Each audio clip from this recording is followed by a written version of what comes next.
Bonjour à tous, bienvenue sur ma chaîne Émilie Livresque pour une nouvelle vidéo et la première vidéo de cette année 2025 dans laquelle je vais faire mon bilan livresque de tous les livres que j'ai pu lire durant l'année 2024 avec des petites stats entre gros guillemets. Tout d'abord, il faut savoir que cette année j'ai lu 37 livres dont 11 graphiques avec 7 mangas et 4 BD. Et donc du coup le reste en roman. Et je vais vous dire tous les livres que j'ai lus. Je vais pas vous détailler dans le détail, on va dire, les résumés, etc. Je vais juste vous donner ma note que j'ai mise sur Goodreads à mes lectures. Et je pense que ce sera largement suffisant pour cette vidéo, un peu récap livresque. Donc en premier, je vais pas vous dire mes lectures dans l'ordre, mais voilà, donc ce avec quoi je vais commencer à vous parler, j'ai lu la saga D-Dimension I Love You durant l'année 2024.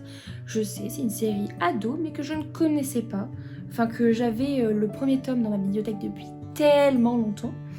Et je me suis mis à le lire parce que dans l'optique de vider ma palle, c'est plus ou moins en début d'année, et du coup j'ai lu la saga entière et j'ai lu ce tome, je sais pas si c'est considéré comme tome 4 ou tome 4 je pense, et pas tome compagnon, mais j'ai lu le tome 4 donc un peu après parce que je l'avais pas du coup avec la trilogie principale, mais c'est une saga que j'ai beaucoup appréciée, pour laquelle j'ai mis de très bonnes notes.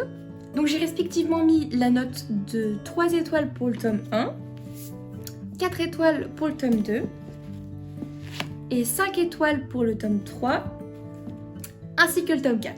Donc si vous suivez un peu ma chaîne YouTube ou si vous me suivez sur Instagram, vous connaissez mes genres de prédilection dans la lecture, et donc je lis quasiment pas, de non-fiction.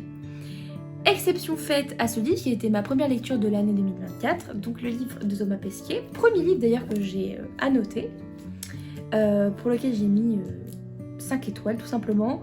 Fan d'astronomie, j'aimerais travailler dans ce domaine. Fan du personnage également.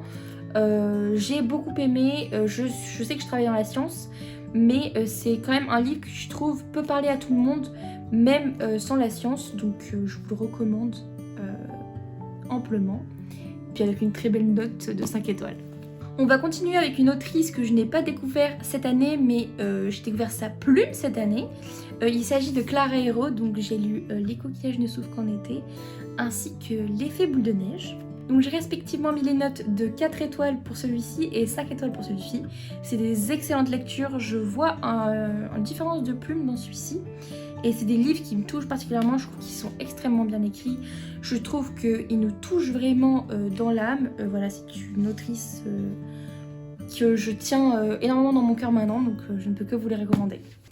Toujours pas dans mon genre de prédilection, j'ai lu Noblesse oblige. Je ne sais pas dans quoi c'est catégorisé, mais pas de la romance. Très beau geste au passage. Je lui ai mis une note de 4 étoiles sur 5. Voilà, donc je l'avais lu parce que je l'avais vu beaucoup passer sur Instagram, etc. Et j'ai donc découvert l'autrice avec ce premier roman. On passe ensuite à une lecture plutôt jeunesse, young adulte on va dire. Il s'agit de Better Than the Movies, premier livre que j'ai lu chez Comet et il me semble leur première parution.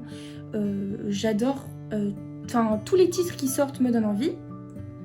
Et celui-ci, je l'ai beaucoup apprécié, mais j'ai mis seulement la note de 4 étoiles, car il m'a manqué quelques petits trucs. J'ai également lu Toutes nos histoires infinies de Rebecca Yarros, car je n'ai pas eu l'occasion de découvrir sa plume dans l'univers de Romantessi. Je me disais que c'était l'occasion, et donc j'ai énormément aimé ce livre, que je pensais pas du tout apprécier. J'ai mis une note de 5 étoiles.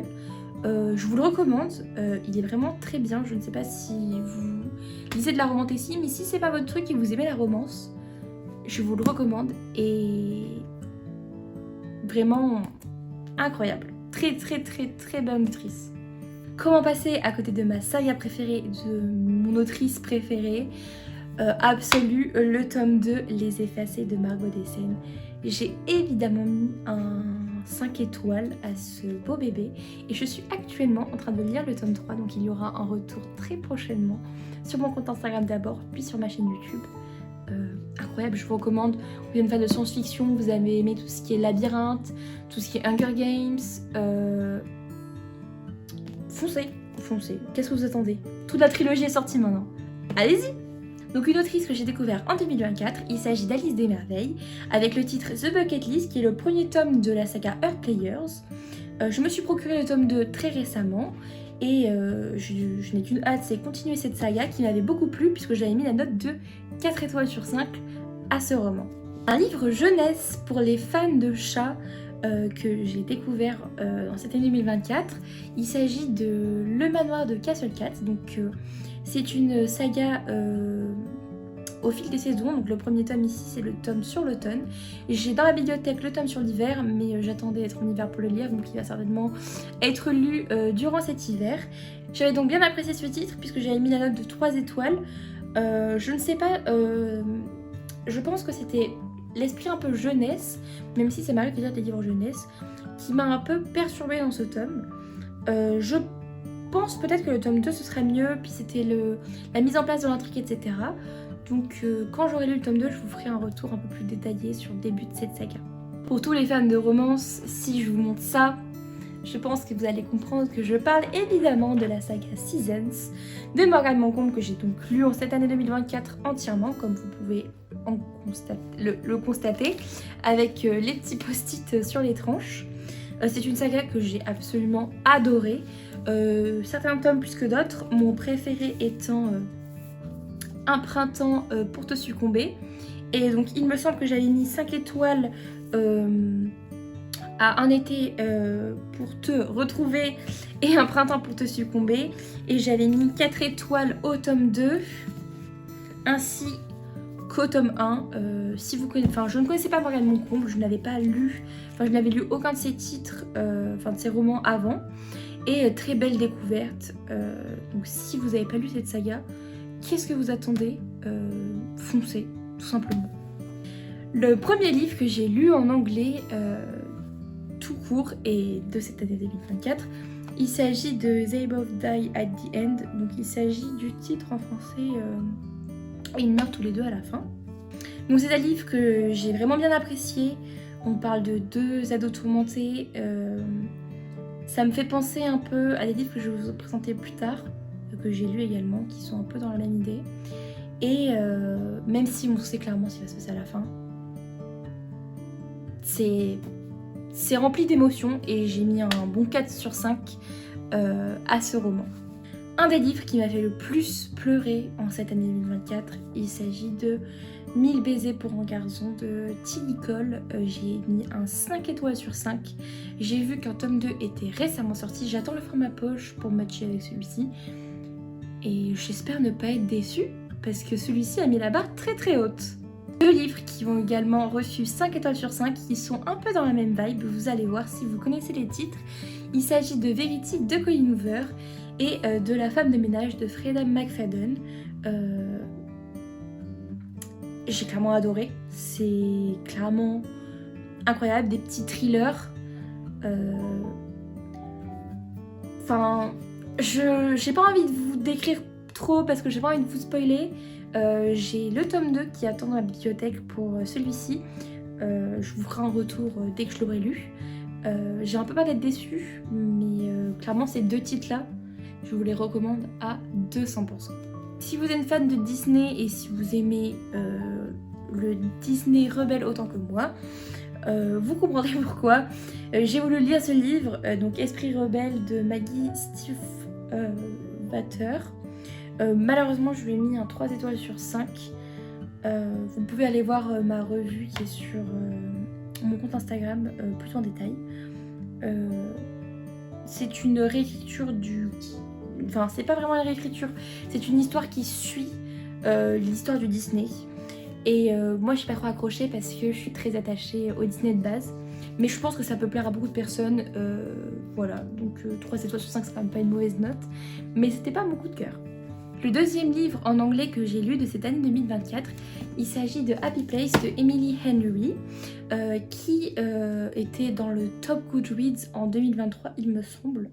Et je tenais vraiment à le lire en anglais, donc c'est pour ça que j'ai lu si tardivement. Et j'ai mis un 3 étoiles sur 5, je vais pas m'étendre sur la question parce que j'ai pas encore fait ma revue complète sur mon compte Instagram, mais vous pourrez la voir très prochainement. Également le livre le plus récent que j'ai lu, il s'agit de Secret Santa, donc qui est un... Attendez, je vais vous montrer. Qui est un calendrier de l'avant livre.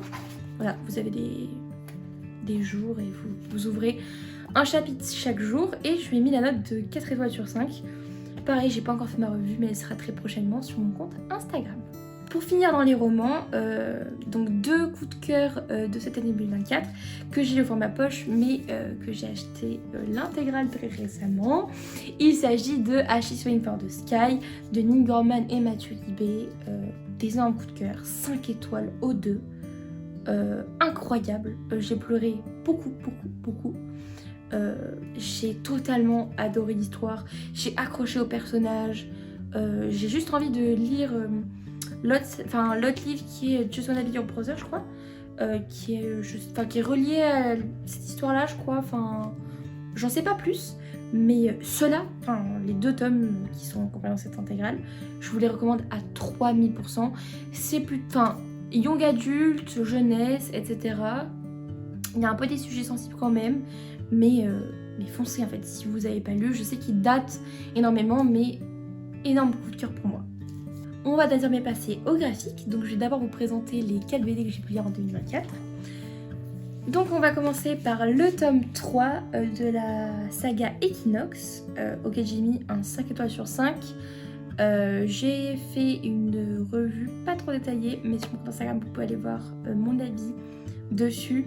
Mais c'est enfin un tournant dans la saga, alors que les autres tomes c'était un peu lent pour moi, donc c'est pour ça que j'ai mis un 5 étoiles. J'ai également lu Les Mondes Perdus, donc c'est le tome 1 de Lemo et Ocha. Je l'ai acheté parce que j'avais vu beaucoup passer sur Instagram, etc. et parce que j'aimais bien la couverture et j'ai pas été déçue. Moi qui suis pas trop fan d'histoire, j'ai quand même plus qu'apprécié ce tome parce que j'ai mis un 5 étoiles sur 5 et ça me donne envie de continuer dans cette saga, même si l'histoire c'est pas du tout mon genre.